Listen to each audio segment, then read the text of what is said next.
300 வருடங்களுக்கு முன்பு மற்றகாட்டு சமஸ்தானத்தில் அமைச்சர் வேகமாக மன்னர் ஆதித்தனை பார்க்க வந்தார்.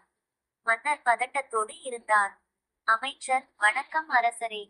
ஆதித்தன்: வாருங்கள் அமைச்சரே, அரசியார் இப்போது பிரசவ வலியில் இருக்கிறார். விரைவாக இந்த நாட்டிற்கு வாரிசு வரப் போகிறது என்று கூறவும் அமைச்சர் முகத்தில் ஒருவித பதட்டம் தெரிந்தது. ஆதித்தன்: என்ன அமைச்சரே, ஏன் உங்கள் முகத்தில் இந்த கலக்கம்? அமைச்சர்: அது வந்து.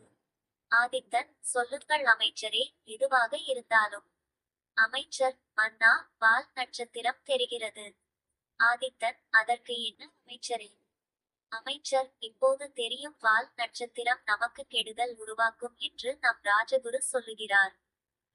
பேசிக் கொண்டு இருக்கும்போது அரசி குழந்தை பெற்று எடுக்க ஆண் குழந்தை பிறந்தது என்று மன்னர் கையில் கொண்டு வந்து கொடுத்தனர்.